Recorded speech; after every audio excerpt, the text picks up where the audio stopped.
नाज़रीन, world health organisation की report के मुताबिक पाकिस्तान जनूबी एशिया में उन खतरनाक तरीन ममालिक में शामिल है जहां पर कोरोना वायरस निहायत तेजी के साथ फैल रहा है। इस वक्त पूरे पाकिस्तान में 1,10,000 कंफर्म पेशेंट्स और सिर्फ लाहौर शहर में यह तादाद 20,000 से तजावुज कर चुकी है और इसीलिए लाहौर शहर को पाकिस्तान में कोरोना वायरस का एपी सेंटर भी माना जा रहा है। ऐसे में लाहौर के अंदर अगर बड़े सरकारी अस्पतालों में कोरोना की टेस्टिंग किट्स खत्म हो जाए तो यह एक बहुत बड़ा सवालिया निशान है इंतजामिया की कारकर्दगी पर। और अब एक और मामला यह सामने आया है कि जिस तरह से हाइड्रोक्सी क्लोरोक्वीन के बारे में बात की जा रही थी कि वो कोरोना के लिए इफेक्टिव साबित हो सकती है, हालांकि बाद के क्लिनिकल ट्रायल्स ने इस तासुर को गलत भी साबित किया। अब यही जो बिट है वो एक्टेम्ब्रा इंजेक्शन के ऊपर है कि ये इंजेक्शन के बारे में कहा जा रहा है कि जो सेप्सिस हो जाता है कोरोना वायरस के पेशेंट्स के अंदर, उनका जो ऑर्गन डैमेज है इन्फ्लेमेशन के जरिए, उसे रोकने की कोशिश की जाती है इस इंजेक्शन के जरिए। जब तक ये इंजेक्शन मशहूर नहीं हुआ था मार्केट में इसकी प्राइस 50 से 60 हजार रुपए थी और अब ये ब्लैक में 2 से 3 लाख रुपए का फरोख्त हो रहा है। और सरकारी अस्पतालों के मुताबिक ये कहा जा रहा है कि गवर्नमेंट सरकारी अस्पतालों को ये इंजेक्शन प्रोवाइड करेगी। इन्हीं तमाम मामलों पर आज के प्रोग्राम में हम बात करेंगे। मुझे सबसे पहले टेलीफोन लाइन पर ज्वाइन किया मोहतरम हनीफ पताफी साहब ने, मुशीर सेहत हैं, वजीर आला पंजाब के। हनीफ साहब, अब तक आप लोगों ने जो काम किया अपने वसाइल में रहते हुए वो तो काबिल तहसीन है, लेकिन जब ये कल खबर आई कि लाहौर के बड़े सरकारी अस्पतालों में जिनमें जिना अस्पताल है, सर्विसेज अस्पताल है, उसके अलावा जनरल हॉस्पिटल है, वहां पर टेस्टिंग किट्स खत्म हो गई हैं, आपने कोई एक्शन लिया? जी, बिस्मिल्लाहिर्रहमानिर्रहीम। सबसे पहले तो आपको बताता चलूं ऐसी कोई बात नहीं है। अभी भी डेली हमारी जो कैपेसिटी है, पिछले अगर मैं आपको 24 आवर्स की अगर मैं आपको बताऊं तो तकरीबन 9,900 समथिंग टेस्ट हैं जो हमने 24 आवर्स में किए हैं। तो जो आज तक के टोटल पंजाब में जो नंबर है तो 2,99,000 समथिंग टेस्ट हैं जो हम कर चुके हैं।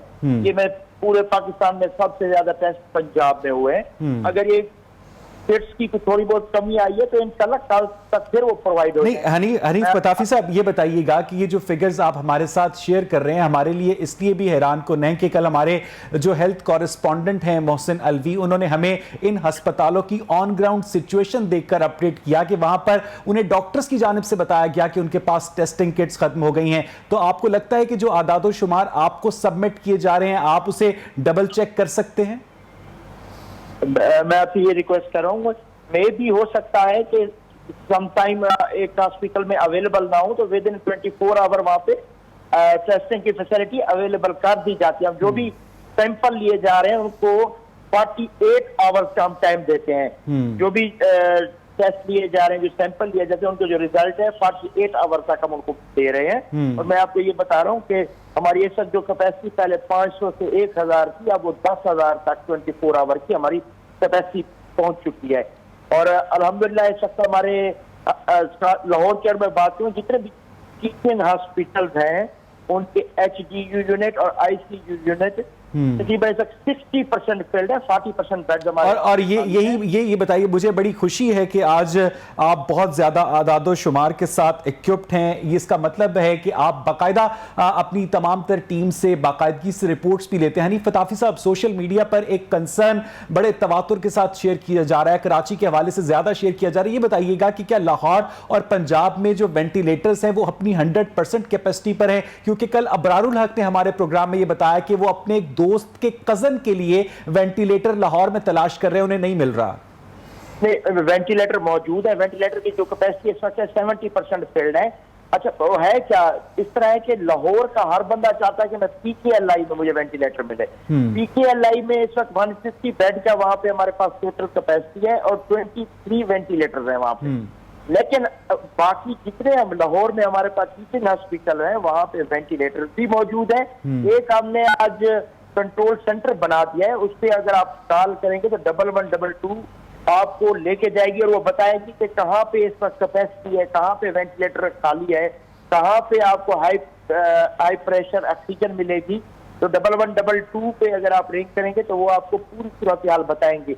इसी तरह अगर मैं साउथ की बात करूँ तो साउथ में हमारे लोगों की पहली जो प्रायोरिटी है वो कहते हैं कि हमें इंडस हॉस्पिटल में बेड मिले। तो वो मुमकिन नहीं है कि तमाम लोगों को कैटर कर सके इंडस हॉस्पिटल। और इसी तरह ये मुमकिन नहीं है लाहौर के तमाम लोगों को PKLI कैटर करना। अच्छा, मुझे हनीफ मुताफी साहब ये बताइएगा कि वर्ल्ड हेल्थ ऑर्गेनाइजेशन की जानिब से गवर्नमेंट ऑफ पाकिस्तान को सजेस्ट किया गया है कि हर 14 दिन के बाद 14 दिन का सख्त तरीन लॉकडाउन किया जाए, और हमने देखा कि जिस तरह से ईद की छुट्टियों में शॉपिंग खोली गई, मॉल्स खोले गए, अब तो सुप्रीम कोर्ट ने भी हफ्ते और इतवार की शॉपिंग का हुक्म वापस ले लिया है, और उसके बाद हमने देखा कि एक बहुत ज्यादा फिगर आई हमारे सामने कोरोना वायरस के पेशेंट्स की। आप लोग लॉकडाउन करने के बारे में गौर कर रहे हैं मौजूदा हालात को मद्देनजर रखते हुए? जी, ये आज WHO का ये लेटर हुआ है। डेली बेस पे हमारी जो कोरोना कैबिनेट कमेटी की जो कमेटी है वो डेली बेस पे चीफ मिनिस्टर साहब उसको चेयर करते हैं, मीटिंग होती है, डेली बेस पे इसके ऊपर फैसले हो रहे हैं। तो आप अगर दुनिया की बात करें, जितने भी अमीर मुमालिक हैं तमाम इस वक्त अपनी मैशत को खोल रहे हैं, वो लॉकडाउन खत्म कर रहे हैं, स्मार्ट लॉकडाउन की तरफ जा रहे हैं। सर, वहां पर कोरोना केसेस कम हो रहे हैं तो वो अपनी मईशत को खोल रहे हैं। हमारे पास कोरोना केसेस ज्यादा हो रहे हैं और हम अपनी मईशत को खोल रहे हैं। उनमें और हम में ये बुनियादी फर्क है। बिल्कुल आप सही फरमा रहे हैं, लेकिन जितने कोरोना केसेस जरूर बढ़े हैं हमारे पास, लेकिन हमने जो हमारी 30% से 40% लोग गरीब लोग हैं उनके बारे में भी हमने सोचना है। तो मेरी तो आपके प्रोग्राम के तवज्जो से लोगों से यही रिक्वेस्ट होगी कि जिस तरह डेंगू के साथ हमने रहना सीखा है, इसी तरह कोरोना के साथ भी। नहीं, आपकी बात ठीक है कि पाकिस्तान में बहुत ज्यादा गरीब लोग हैं और उनकी तादाद शायद 30-40% से भी ज्यादा होगी, और उन्हीं के लिए तो वजीर आजम इमरान खान की जानिब से टाइगर फोर्स के कयाम का ऐलान किया गया था कि अगर हमें लॉकडाउन करना पड़े तो हम उन गरीब लोगों के घरों तक खाना पहुंचा सके। ना वो लॉकडाउन किया गया, ना वो टाइगर फोर्स हमें कहीं पर भी एक्टिव नजर आई। हनीफ मुताफी साहब, देखिए मुमकिन ही नहीं है। आपने सिंध में देखा, उन्होंने ऐलान तो कर दिया कि हम खाना पहुंचाएंगे, अरबों रुपए उन्होंने झोंक दिए, लेकिन मुझे नहीं कहीं पे नजर आया कि कहीं पे राशन पहुंचाओ। मुमकिन ही नहीं है कि आप राशन पहुंचाएं। हमारा एहसास प्रोग्राम, उससे हमने लाखों खानदानों को 12,000 रुपए, CM पंजाब का प्रोग्राम था, उसके पैसों से हमने लाखों खानदानों को उनकी सपोर्ट किया, मदद की, लेकिन एक हद तक गवर्नमेंट कर सकती होती है।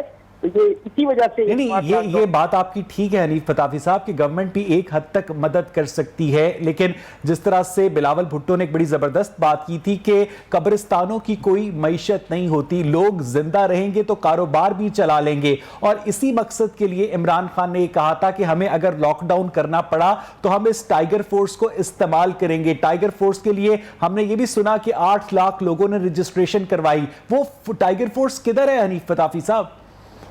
देखिए, अभी तक टाइगर फोर्स को कोरोना के लिए अभी तक नहीं इस्तेमाल किया गया। लेकिन जो भी हमारी मरकज से जो भी पॉलिसी आए उसके ऊपर हम इम्प्लीमेंट करेंगे। अभी तक जो हमने इसको एहसास प्रोग्राम में यूज किया, अभी तक हमने यूटिलिटी स्टोर पे इस्तेमाल किया है, अभी तक हमने इनको हॉस्पिटल्स में इस्तेमाल किया, लेकिन कोई इमदाद के हवाले से अभी तक कोई बरकत से कोई। चले, बिल्कुल ठीक है। मुझे हनीफ मुताफी साहब ये बताइएगा कि आप तक इतलात पहुंची हैं और यकीनन पहुंची होंगी, जो एक्टेम्बरा इंजेक्शन है उसके हवाले से बहुत डॉक्टर्स ने एक पॉजिटिव अप्रोच का मुजाहरा किया है। डॉक्टर यास्मीन राशिद ने भी कहा कि ये इंजेक्शन हम सरकारी अस्पतालों को प्रोवाइड करेंगे। ये पहले मार्केट में 60,000 रुपए में दस्तयाब था, अब 3 लाख रुपए में भी नहीं मिल रहा।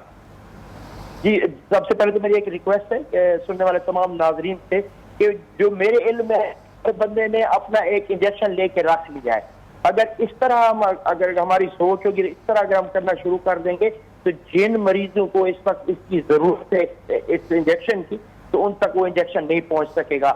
हनीफ मुताफी साहब, आपको पता है कि उन्होंने ऐसा क्यों किया है? मेरी एक बात कंप्लीट क्योंकि जी कैबिनेट कमेटी की मीटिंग जो वजीर साहब ने चेयर की थी, उसमें यह फैसला किया गया है कि 1000 इंजेक्शन हम प्रोक्योर करेंगे, और जितने भी हमारे गवर्नमेंट के हॉस्पिटल है उनमें ये फ्री ऑफ कॉस्ट प्रोवाइड किया जाएगा।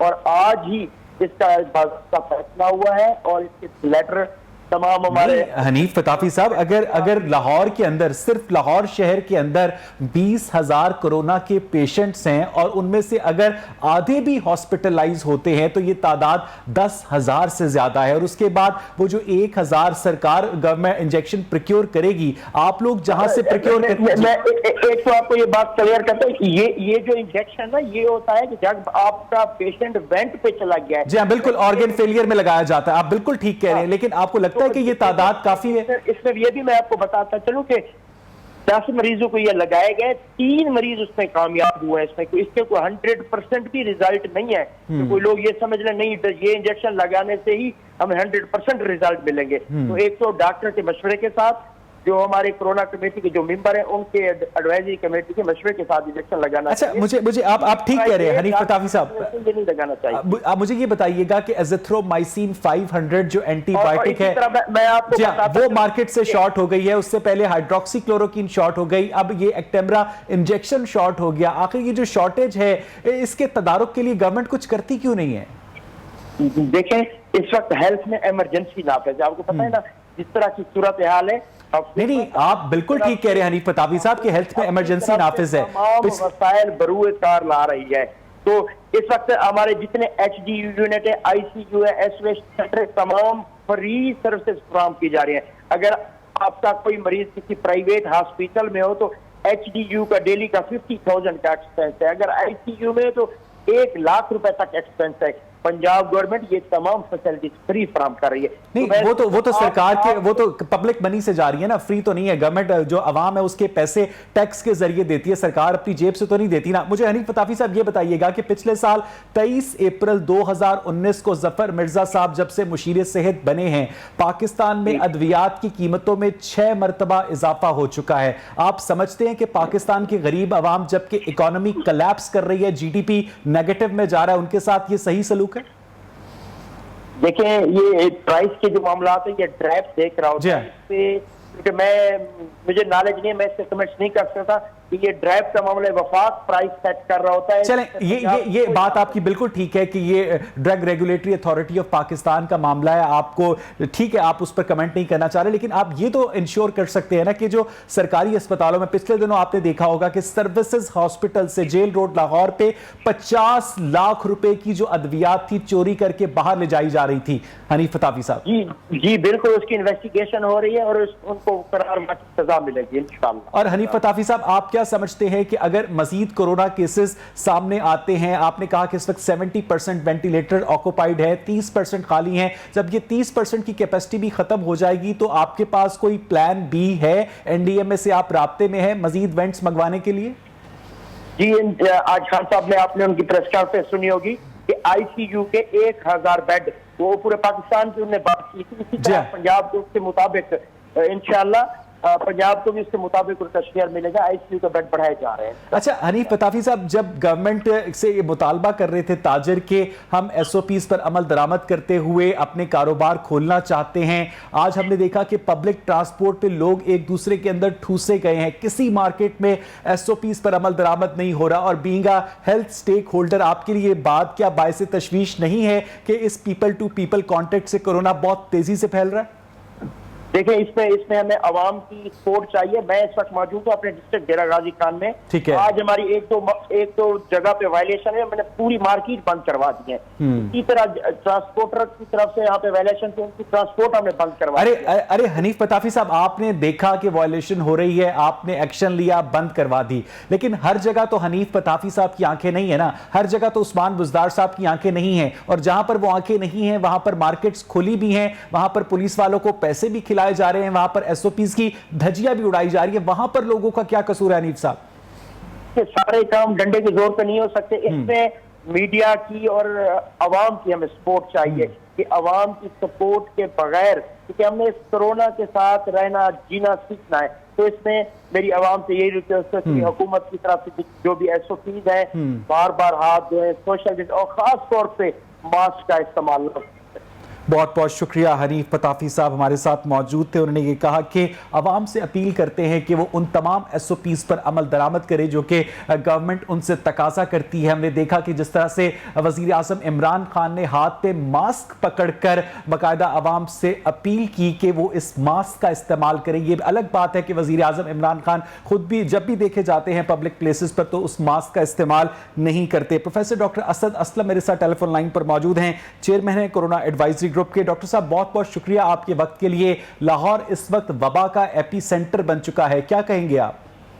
जी बिल्कुल, आप दुरुस्त फरमा रहे हैं, और जिस तरह हनीफ पताफी साहब ने बताया और आप भी बार बार जिक्र कर रहे हैं, इसकी वजह SOPs की को ना ऑब्जर्व करना और एहतियाती तदाबीर पर ना अमल करना, इस मेरे नजदीक ये सब उसी का नतीजा है।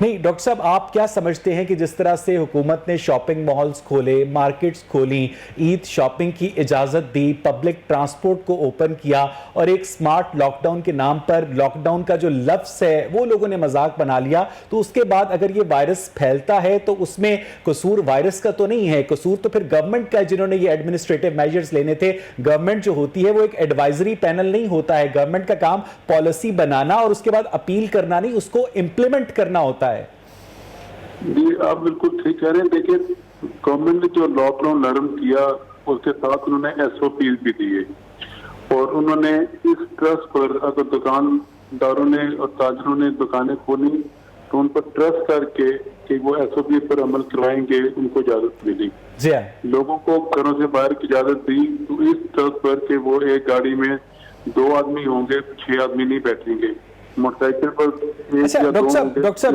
Being a doctor and being a Pakistani citizen, आपको नहीं लगता है कि ये मामला ट्रस्ट से ज्यादा इकोनॉमिक्स से ताल्लुक रखता है? अगर एक चिंची रिक्शे वाला अपनी पूरी कैपेसिटी पर चिंची रिक्शा नहीं चलाएगा, अगर एक पब्लिक ट्रांसपोर्ट वाला अपनी पूरी कैपेसिटी पर पब्लिक ट्रांसपोर्ट रन नहीं करेगा तो वो भूखा मरेगा डॉक्टर साहब।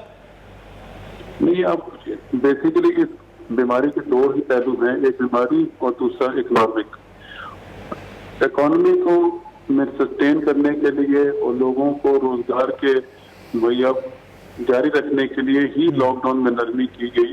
लेकिन अगर देखें अब नॉर्मल हालात में भी 4 की जगह 6 7 लोग बिल्कुल ठीक कह रहे हैं कराते हैं, उनको ये वक्त है कि वो अपने आप को कानून के दायरे में ले आए। कानून के दायरे में ले आए तो ऐसे भी रब हो जाता है। अच्छा डॉक्टर साहब, ये कहिएगा कि जिस तरह से पहले हाइड्रोक्सी क्लोरोक्वीन की हवा चली थी, जिस तरह से डोनाल्ड ट्रंप ने उसको एंडोर्स किया था और उसके बाद अमेरिका के अंदर जो कोरोना एडवाइजरी ग्रुप है उसके चेयरमैन को डॉक्टर फाउरिची को मुस्ताफी होना पड़ा था, अब वही खबरें आ रही है कि जो एक्टेम्बरा इंजेक्शन है वो बहुत ज्यादा फायदेमंद है और ऑर्गन फेलियर से बचाता है, सेप्सिस से बचाता है और इसके बाद इसकी प्राइस जंप करके 60,000 से 3 लाख तक ब्लैक में पहुंच गई है और वो भी कहीं पर नहीं मिल रहा। क्या वाकई ये इंजेक्शन इतना फायदेमंद है डॉक्टर साहब?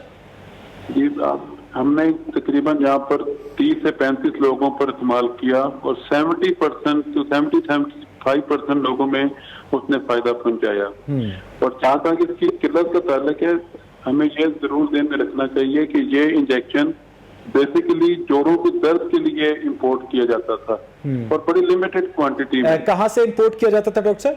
ये रॉश कंपनी है वो इंपोर्ट करती थी। ठीक है। और वो ये इस्तेमाल शुरू हो गया कोरोना के लिए और दिनों में इसका जितना स्टॉक था वो एग्जॉस्ट हो गया। तो अब उन्होंने हमें वादा किया है कि 9 तारीख आज होगी है, 9 और 10 तारीख को वो मजीद स्टॉक हमें हॉस्पिटल में प्रोवाइड करेंगे। तो हमें भी शिद्दत से डॉक्टर साहब, ये जो इंजेक्शन है पाकिस्तान में मैन्युफैक्चर नहीं होता, सिर्फ जो रॉश है इसको बाहर से इंपोर्ट करके पाकिस्तान में डिस्ट्रीब्यूट करती है। जी बिल्कुल जी बिल्कुल। तो और एक इंजेक्शन की कीमत 60,000 रुपये है 400 मिलीग्राम का और 2 इंजेक्शन लगते हैं पेशेंट पर, तो इसकी कॉस्ट 1,20,000 आती है। लेकिन हुकूमत ने इनसे नेगोशिएट करके बल्कि बाकायदा कैबिनेट कमेटी ने मंजूरी दी कि हम 500 से 1000 पेशेंट पर इसको इस्तेमाल करें और इसकी ब्रॉड स्टडी करके इसको मजीद इसकी रिकमेंडेशन दे दें। तो डॉक्टर साहब ये बताइएगा कि जो पूरी दुनिया के अंदर एक स्टैंडर्ड ऑपरेटिंग प्रोसीजर है डॉक्टर्स का, मुख्तलिफ एंटीवायरल ड्रग्स का नाम लिया जा रहा है, रेमडेसिविर का नाम लिया जा रहा है, अब ये इंजेक्शन सामने आ गया है, ये क्या हिट एंड ट्रायल मेथड है, ये सिम्टोमेटिक ट्रीटमेंट है या बाकायदा कोई रिसर्च बेस्ड एप्लीकेशन है इस ड्रग की? ये रेमडेसिविर के ये तो बाकायदा रिसर्च बेस्ड और ड्रग है जो रिकमेंडेड है फॉर कोरोना पेशेंट के लिए, लेकिन अभी तक ये पाकिस्तान में रजिस्टर नहीं हुई इसलिए मार्केट में नहीं आई। इसका प्रोसेस चल रहा है, जब भी चलेगा और वो इंशाल्लाह जब होगी तो ये काफी फायदेमंद। डॉक्टर साहब ये बात तो बड़ी आपने बायसे तशवीश बताई है कि अगर ये ड्रग जो है बकिया दुनिया के अंदर अच्छे रिजल्ट्स दे रही है और हमने सुना है कि रशियन फेडरेशन के अंदर ये बहुत अच्छे रिजल्ट्स प्रोड्यूस कर रही है और पाकिस्तान में अगर उसका सिर्फ ब्यूरोक्रेटिक अप्रूवल इतना वक्त ले रहा है तो फिर ये तो लोगों की जिंदगियों से खेलने वाली बात हुई डॉक्टर साहब। नहीं, उन्होंने देखिए हर चीज का प्रोसेस होता है और मेरे नजदीक काफी हद तक वो काफी स्टेप इसके पूरे हो चुके हैं।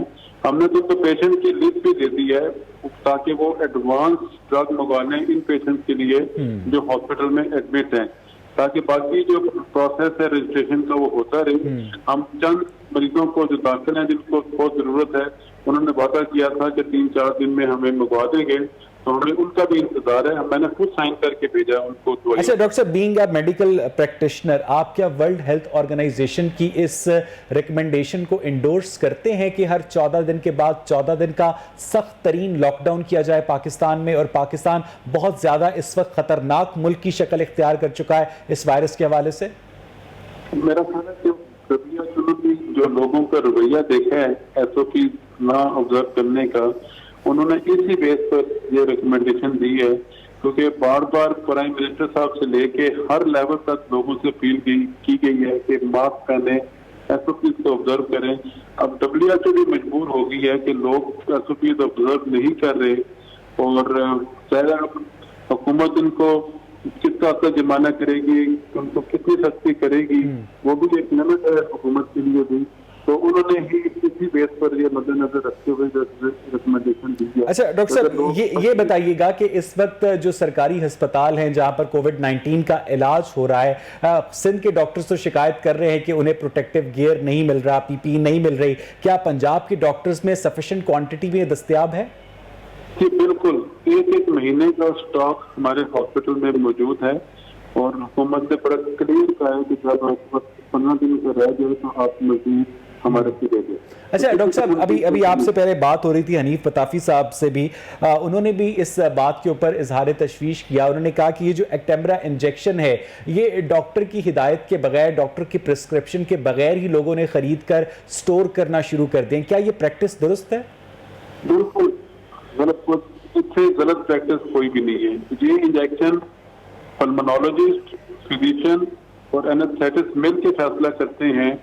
पेशेंट की ब्लड रिपोर्ट, खासतौर पर D-dimer और C-reactive प्रोटीन वगैरह देख के IL लेवल पर फिर रिकमेंड करते हैं कि लगना है, लोगों के साइन होते हैं तो फिर हम इंजेक्शन लगाते हैं। तो डॉक्टर साहब, ये जब जो हम देख रहे हैं कि हम कोरोना वबा के साथ आगे बढ़ रहे हैं, जिस भी दवाई के बारे में, जो भी दवाई लाइमलाइट में आती है इसकी ट्रीटमेंट के हवाले से, वो हमारे स्टोर से ऑलरेडी गायब हो जाती है। इसका कोई आप इलाज तजवीज़ कर सकते हैं इस मसले का? मेरा ख्याल है जी कि इसमें ज़मीर का सबसे बड़ा पहलू है। नहीं सर, जमीर के ऊपर अगर चले तो फिर तो दुनिया की कोई रियासत लेजिस्लेशन ही ना करे, कोई ऐसा इंतजामी एडमिनिस्ट्रेटिव मेजर जिसके बाद ये मुमकिन ना हो माफिया के लिए उस दवा को मार्केट से गायब करना, क्योंकि इन लोगों के जमीर तो होते ही नहीं ना डॉक्टर साहब। देखिए, जो कोरोना एक्सपर्ट एडवाइजरी ग्रुप ने रिकमेंडेशन दी है कि ये ओवर द काउंटर सेल नहीं होगी दवाई, कोई आदमी जाके शॉप से नहीं ले सकेगा, ये सिर्फ हॉस्पिटल को प्रोवाइड होंगी। ये क्लियर रिकमेंडेशन दे दी है। लेकिन डॉक्टर साहब, उसके बावजूद हमने देखा कि प्रिस्क्रिप्शन के बगैर भी जब ड्रग्स की फरोख्त होती है, और उनमें हिप्नोटिक ड्रग्स भी शामिल होती हैं, साइकेट्रिक ड्रग्स भी शामिल होती हैं, और बड़ी महंगी और सेंसिटिव अद्वियात भी शामिल होती हैं, और जो ड्रग इंस्पेक्टर होता है वो अपनी मंथली लेकर चला जाता है, और उसी तरह से कारोबार रियासत चलता रहता है, सेहत का निज़ाम बिगड़ता रहता है। लेकिन अब इस रिकमेंडेशन के बाद तो हमने जब किया है कि ये बाजार में खुलेआम नहीं बिकेगी, तो इस हद तक, काफी हद तक ये जो इरेगुलरिटी ये काफी हद तक कर्टेल हो जाएगी। और ये जो आपकी ये भी बात ठीक है, लोगों ने इसलिए लेके रखने शुरू कर दिए घरों में कि शायद कल खुदा ना खास्ता वो खुद बीमार होंगे तो इंजेक्शन। डॉक्टर साहब, एक छोटी सी बात, बिल्कुल आखिरी बात, लोगों ने इसलिए भी लेकर रखने शुरू कर दिए हैं कि उन्हें निजाम सेहत के ऊपर एतमाद नहीं है कि कल जब जरूरत पड़ेगी तो हमारा हक बगैर मांगे, बगैर सिफारिश के हम तक पहुंच जाएगा। आप एग्री करते हैं इस बात से? देखें, हम जितने इंजेक्शन हमें हॉस्पिटल में मिले, जो हमने हॉस्पिटल में खरीदे, PGI में खरीदे, हमने किसी पेशेंट को कोई डिस्क्रिमिनेशन नहीं की, बगैर किसी पैसे के, बगैर किसी सिफारिश के। जिनको कंसल्टेंट ने कहा हमने फ्री ऑफ कॉस्ट लगाए। इसलिए लोग बिल्कुल केस जेल से निकालते हैं, कि सरकारी अस्पताल में ये दवाई होगी वो हमारे पर लगेगी। बहुत बहुत शुक्रिया डॉक्टर असद असलम साहब, चेयरमैन थे कोरोना एडवाइजरी ग्रुप के। उन्होंने कहा कि लोग इस बात को जहन से निकाल दें कि अगर सरकारी अस्पताल में दवाई होगी तो वो किसी सिफारिश पर किसी मरीज को लगाई जाएगी, मगर मसला ये है कि सरकारी अस्पताल तक अद्वियात कम ही पहुंचती है। मुझे यहाँ पर एक ब्रेक लेनी है, स्टे विद अस।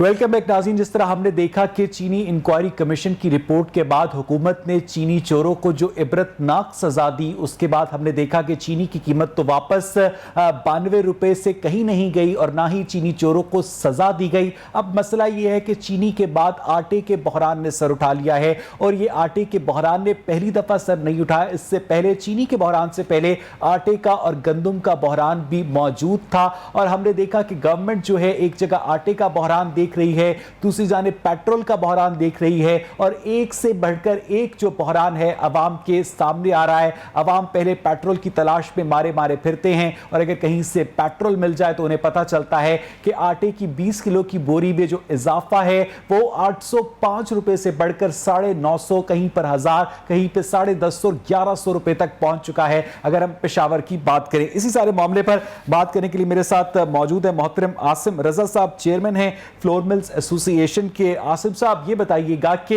गंदम की तो इस दफा रिकॉर्ड पैदावार हुई है, गवर्नमेंट ने रिकॉर्ड प्रोक्योरमेंट की है, 40 लाख मेट्रिक टन का हदफ हासिल किया, उसके बावजूद आटा महंगा हो गया, वजह कुछ समझ नहीं आई। भाई देखें, इस टाइम पे गवर्नमेंट किसी किस्म का कोई रिलीज नहीं कर रही और आप मेरा ख्याल है बखूबी जानते हैं कि फ्लोर मिल्स को इस दफा गंदम खरीदने नहीं दी गई। गंदम काश्तकार के पास है या स्टॉकिस्ट के पास है जिसने अपने घरों में गंदम छुपाई हुई है। ठीक है, इस टाइम पे गंदम के रेट ड्यूरिंग प्रोक्योरमेंट और हार्वेस्ट सीजन इतने ऊपर जा चुके हैं जितनी आप समझ आज तक पाकिस्तान में कभी इसकी मिसाल नहीं। आसिम रजा साहब, अगर मैं आपकी बात ठीक समझा हूं, आप ये कह रहे हैं कि जो काश्तकार है हुकूमत ने आप लोगों को उससे गंदम खरीदने नहीं दी, एम आई राइट? जी, इसी तरह मुझे ये बताइएगा कि पाकिस्तान कोई सोशलिस्ट इकोनॉमी नहीं है, पाकिस्तान सोवियत यूनियन नहीं है, पाकिस्तान क्यूबा नहीं है, नॉर्थ कोरिया नहीं है, यहां पर एक कैपिटलिस्ट इकोनॉमी काम करती है। गवर्नमेंट क्या इस तरह से रोक सकती है किसी को भी कि वो इस किसान को या काश्तकार को मजबूर करे कि आप सिर्फ और सिर्फ हमें गंदम बेचे? देखें, जो आपने बात की है कि सोशलिस्ट नहीं है बल्कि कैपिटलिस्ट कंट्री है हमारा। अब अगर आप गौर करें तो पिछले 1-1.5 महीने से हर रोज फ्लोर मिल्स की बंदिश के हवाले से आप खबरें देख रहे थे कि फ्लोर मिल्स पे गंदम नहीं आ रही, लिहाजा फ्लोर मिल्स बंद है। कभी सरगोदा बंद है, कभी गुजरात बंद है, कभी लाहौर बंद है, कभी पिंडी बंद है। उसकी रीजन क्या थी कि डिस्ट्रिक्ट एडमिनिस्ट्रेशन ने गंदम की मूवमेंट होने ही नहीं, और हमने इस प्लेटफॉर्म से इसकी मजम्मत भी की थी। लेकिन मुझे ये बताइएगा आसिम रजा साहब कि गवर्नमेंट जब ये इकदाम करती है तो उनके पास एक जवाज होता है और वो जवाज ये होता है कि हम नेशनल फूड सिक्योरिटी को यकीनी बनाने के लिए करते हैं, क्योंकि अगर हम ये मामला फ्लोर मिल्स के हवाले कर दे तो वो तो शायद पता नहीं लूट कर खा जाएं। हाँ, देखें, फ्लोर मिल्स के अगर हवाले कर दें तो फ्लोर मिल्स का जो स्टॉक है that is a declared stock और फ्लोर मिल्स 1450 हैं फ्लोर मिल्स पूरे पाकिस्तान में। और अगर हम एज ऑफ पंजाब बात करें तो 930 के करीब फ्लोर मिल्स हैं पंजाब के अंदर। इतनी बड़ी तादाद में कार्टलाइजेशन नहीं हो सकती बल्कि कंपटीशन होता है, which is a healthy competition. बिल्कुल ठीक कह रहे हैं, बिल्कुल ठीक कह रहे हैं। और इसी वजह से सरकारी नरफों से नीचे आटा बिक रहा होता है।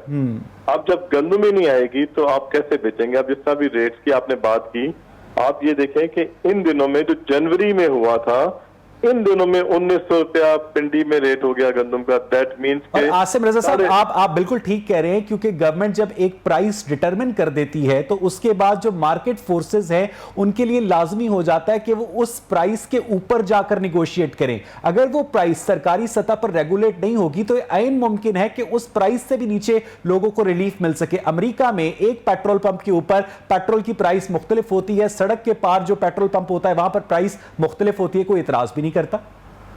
मेरा ख्याल है ये फ्री इकोनॉमी जो है अगर उस तरफ जाया जाए तो फिर अभी तो बड़ा इजी होना चाहिए। देखिए, फ्री ओपन छोड़ दें, आज भी पास्को खरीदारी में है, 500 टन सिर्फ उनकी अराइवल है। 500 टन का मतलब सिर्फ 5,000 बोरी पूरे पाकिस्तान में उनके पास आ रही है। लेकिन अवाम कितनी तकलीफ में है, कितना महंगा आटा हो गया, कितनी महंगी गंदम हो गई, इस चीज को मद्देनजर रखते हुए फौरी तौर पर पास्को और फूड डिपार्टमेंट पंजाब की खरीदारी को बंद हो जाना चाहिए। अच्छा, मुझे आसिम रजा साहब, सॉरी टू इंटरप्ट यू, मेरे पास वक्त कम है, सवालात ज्यादा है कि गवर्नमेंट ने आप लोगों को तो गंदम खरीदने की इजाजत नहीं दी, बात समझ आ गई, हुकूमत ने काश्तकारों को हमें इजाजत दी, जी यहाँ पे क्लिक कर दो, हमें इजाजत दी लेकिन खरीदने नहीं दी गई। वाह वाह वाह, एडमिनिस्ट्रेशन ने हमारे ट्रक्स को अनलोड किया। बिल्कुल ठीक है, और ये तो फिर खुद अपनी ही पॉलिसी से इनहराफ किया ना गवर्नमेंट ने। मुझे 3 दफा ऐसा हुआ, एक दफा हमारे मिनिस्टर साहब ने भी कहा, लेकिन डिस्ट्रिक्ट एडमिनिस्ट्रेशन ने गाड़ियां रोकी। अब जब सेक्रेटरी फूड ने ऐलान किया प्रेस के सामने, मीडिया में आके, अगेन देन भी गाड़ियों को नहीं छोड़ा गया। और आसिम रजा साहब, आपकी गवर्नमेंट से बात हुई है कि जब उनके पास गंदम वाफिर मिकदार में मौजूद है तो वो गंदम फ्लोर मिल्स को क्यों प्रोवाइड नहीं की जा रही ताकि आटे की कीमत को नीचे लाया जा सके? देखिए, अभी तक प्रोक्योरमेंट चल रही है, अभी तक खरीदारी बंद नहीं हुई। ठीक है, जैसे ही बंद होगी ये बातें सब उसके बाद होंगी। एक साइड पे बाइंग हो रही हो, दूसरी साइड पे सेल नहीं हो सकती। गवर्नमेंट की इंटरवेंशन या थर्ड पार्टी इंटरवेंशन के बाद ही रिलीफ मिल सकता है रेट्स के अंदर। लेकिन जब पिछले सालों में भी जब ये बाइंग चल रही होती थी तो आटे की प्राइस स्टेबल तो रहती थी ना आसिम साहब? नीचे रहती थी। देखें, पिछले सालों में 1300 में अगर बाइंग हो रही होती थी तो हमें 1200 रुपए में गंदम मिल रही होती थी। इस दफा 1400 रुपए में खरीदारी हो रही है, तो फील्ड का रेट पीछे खेतों का 1700 रुपया बन गया था। आप मुझे बताएं कि 1700 में गंदम बिकेगी या 1400 में सरकारी गोदामों में जाएगी? और आपने इससे पहले भी एक प्रोग्राम में हमारे साथ एक बड़े ही पेक्यूलियर मसले का जिक्र किया था कि अगर एक शहर की फ्लोर मिल होती है तो उससे कहा जाता है कि पंजाब के आखिरी कोने से जाकर गंदम उठा के लाओ। जी, इसी तरह वो जब रिलीज हो रही होती है। आजकल सूरत हाल ये है कि हर जिले के अंदर अपना रेट चल रहा है। जहां पे गंदम की जो कीमत है उसकी मुनासबत से ग्राइंडिंग चार्जेस के साथ आटे का रेट फिक्स है। आसिम साहब, इस वक्त being a chairman flour mills association, flour mills की किसी किस्म की जिम्मेदारी नहीं है ये जो आटे की बोरी 805 रुपए से जंप करके 950 1000 पर पहुंच गई है? देखिए, मैं इसमें ये सिर्फ इतना कहूंगा कि अगर कहीं पे 950 खाली गंदम की प्राइस हो तो फ्लोर मिल्स अपने पास से तो नहीं दे सकेंगी। जो एक्सपेंस आने हैं, लेकिन आप गवर्नमेंट से इस प्राइस पर एग्री करते हैं ना आसिम साहब? या तो हो ना कि आप गवर्नमेंट को डिफाई कर दें, अपनी फ्लोर मिल्स बंद कर दें, कोर्ट में केस कर दें। आप गवर्नमेंट से एग्री भी करते हैं, शिकायत भी करते हैं? शिकायत इस चीज की करते हैं कि इस टाइम पे प्रोक्योरमेंट में रहना गलत है। इस टाइम पे प्रोक्योरमेंट को बंद कर देना चाहिए। जितना एक्सपेंस आ रहा है प्रोक्योरमेंट नहीं होनी चाहिए इस टाइम पे। जितनी हो चुकी है इसके बाद नहीं होगी। जो इकदाम थे इंपोर्ट के हवाले से वो हमने सजेस्ट किया, फेडरल गवर्नमेंट ने माना, और जो 8% ड्यूटी। अच्छा आसिम साहब, सॉरी, आपकी इतलात के मुताबिक पाकिस्तान से जो गंदम है नाजायज तरीके से बॉर्डर भी क्रॉस कर रही है? भाई, यहाँ पे डिस्ट्रिक्ट क्रॉस नहीं कर रही तो बॉर्डर कहाँ से क्रॉस करेगी? लेकिन इस तरह की यहाँ से लाहौर नहीं आ पा रही, यहाँ से अब अपना उकाड़ा से लाहौर नहीं आ सकती, इवन कसूर से लाहौर नहीं आ सकती, तो पेशावर और फिर पेशावर के बाद अफगानिस्तान। अच्छा आसिम साहब, आपने अपनी गुफ्तगू में कहा कि इस वक्त गंदम या तो सरकार के पास है या उन लोगों के पास है जिन्होंने छुपा कर रखी हुई है, जिन्होंने होर्डिंग की हुई है। उन्होंने किस उम्मीद पर होर्डिंग की हुई है? 1900 रुपया रेट उन्होंने जनवरी में जब देखा तो उनका ख्याल है 2000 रुपया रेट होगा गंदम का। और यही वजह है कि छोटे छोटे चंक्स में 200, 300, 500 बोरी, 1000 बोरी, जिसकी जितनी कैपेसिटी थी उसने उस कैपेसिटी के अंदर उतने पैसों में अपने पास गंदम घरों में होल्ड कर ली है।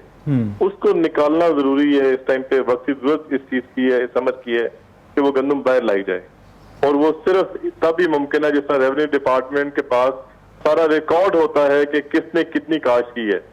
उन गंदम को बाहर निकालने की जरूरत है, रेट्स ऑटोमेटिकली डाउन आ जाएंगे। और आपकी इस सिलसिले में क्या इंतजामिया से बात हुई है कि इस मसले को हल करके आवाम को रिलीफ कैसे दिया जाए? आसिम साहब, इस टाइम तक तो इंतजामिया आपने अपने टारगेट्स को अचीव करने में लगी हुई है।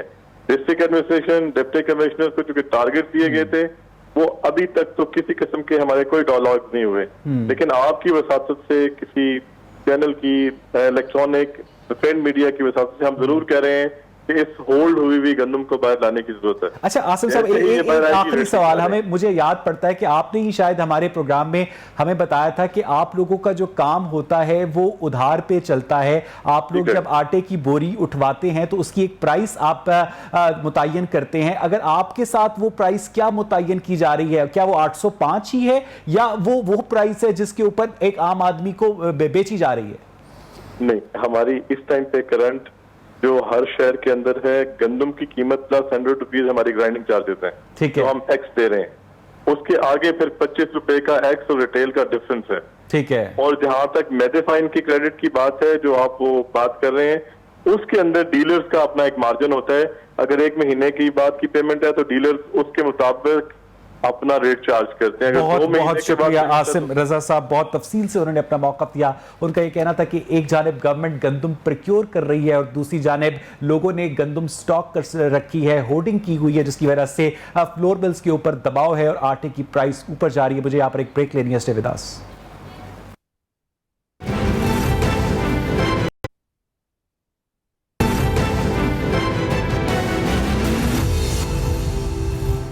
नाज़रीन, जब जून के महीने का आगाज हुआ तो 31 मई की रात हुकूमत की जानिब से लोगों को ये खुशखबरी दी गई कि पेट्रोलियम प्राइस मजीद कम करके 75 रुपये फी लीटर पर आ गई है। लोग बड़े खुश हुए, लेकिन जब वो पेट्रोल पंप्स पर पहुंचे तो उन्हें पता चला कि 70 से 80% पेट्रोल पंप्स पर पेट्रोल दस्तयाब ही नहीं है। जो पेट्रोलियम रिटेलर्स हैं वो इस जिम्मेदारी को ओगरा पे आयद कर रहे हैं, ओगरा जो है इस जिम्मेदारी को पेट्रोल पंप्स पे आयद कर रहा है, लेकिन अवाम खौर हो रहे हैं। मजीद बात करने के लिए मैंने राब्ता किया है गयास पराचा साहब से, all Pakistan petroleum retailers association के प्रेसिडेंट है। गयास पराचा साहब, बहुत बहुत शुक्रिया आपके वक्त के लिए। ये जो पेट्रोल की शॉर्टेज पैदा हुई है, पहली दफा नहीं हुई, लेकिन इस दफा वजह क्या है? शुक्रिया जी। इस दफा सबसे बड़ी वजह यह है कि स्टॉक अवेलेबल है कंपनीज के पास, और पेट्रोल की जो प्राइस इंटरनेशनल मार्केट में पिछले 3 महीने में काफी ज्यादा गिरी है, तो उसकी वजह से कंपनियों को बहुत ज्यादा नुकसान हुआ है, और उन्होंने इस नुकसान को पूरा करने के लिए स्टॉक जो है पेट्रोल पंप पे भेजा नहीं है, और उनकी ख्वाहिश है कि पेट्रोल की कीमत जो है वो उसमें इजाफा किया जाए ताकि वो अपना नुकसान जो है वो रिकवर कर सकें। और फिर पिछले 2 महीने से कोरोना की वजह से ट्रांसपोर्ट बंद थी, वो ईद के दिनों में जब खुली है और ईद के बाद ट्रांसपोर्ट खुली है तो तमाम लोगों ने अपने टैंक्स फुल कराए हैं। गंदम की कटाई का सीजन है, उसका इस्तेमाल इकट्ठा बढ़ा है और पेट्रोल की सप्लाई कम हो गई।